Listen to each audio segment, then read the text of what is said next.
Belakangan ini banyak yang mulai khawatir. Harga minyak dunia naik, konflik global memanas, dan dampaknya terasa sampai ke dalam negeri. Tapi pemerintah sudah kasih sinyal yang cukup jelas. Masyarakat nggak perlu panik, stok BBM aman, kondisi fiskal negara juga masih terjaga. Artinya, negara masih pegang kendali. Di tengah situasi global yang nggak pasti, pemerintah justru memilih langkah yang cukup menarik. Bukan sekedar bertahan, tapi beradaptasi. Salah satunya lewat perubahan cara kerja.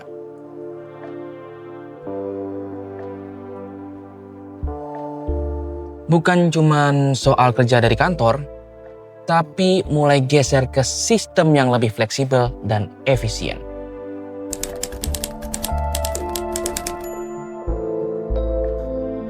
Kebijakan work from home atau WFH untuk ASN setiap hari Jumat jadi salah satu langkah utama.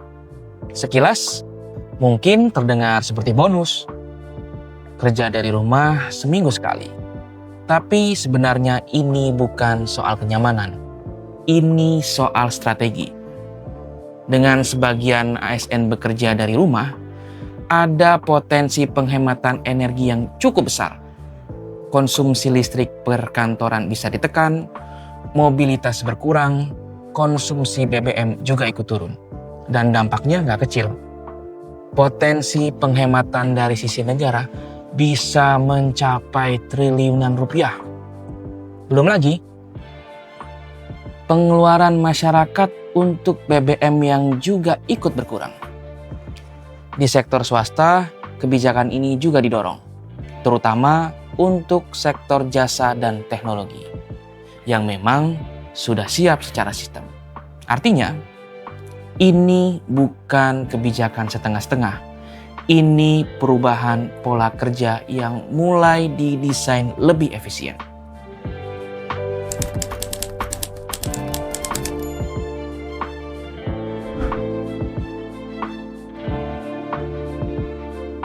Tapi perlu digarisbawahi, WFH ini bukan untuk semua orang.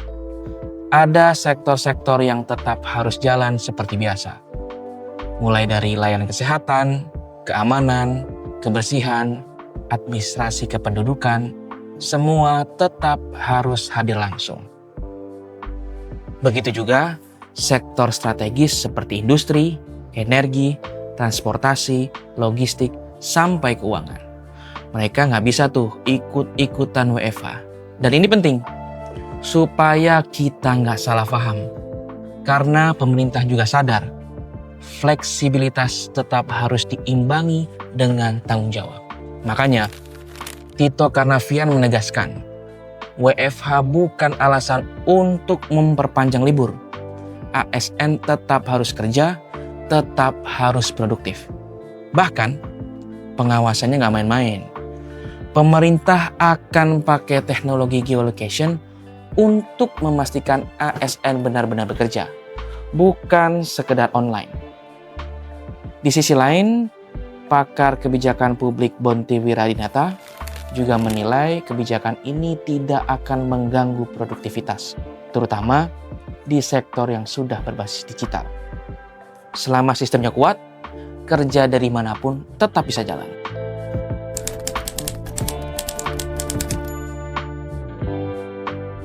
Kalau kita lihat lebih dalam, kebijakan ini sebenarnya bukan cuma soal WFH. Ini soal perubahan cara berpikir. Dunia lagi berubah, pola kerja juga ikut berubah. Dan kalau kita nggak ikut beradaptasi, kita bakal tertinggal.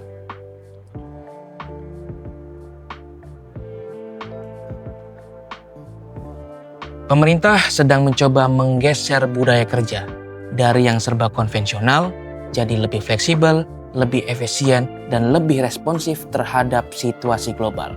Tentu, ini bukan tanpa tantangan. Digitalisasi belum merata, sistem belum sepenuhnya siap, tapi langkah ini tetap perlu diambil. Karena ke depan yang bertahan bukan yang paling kuat, tapi yang paling cepat beradaptasi.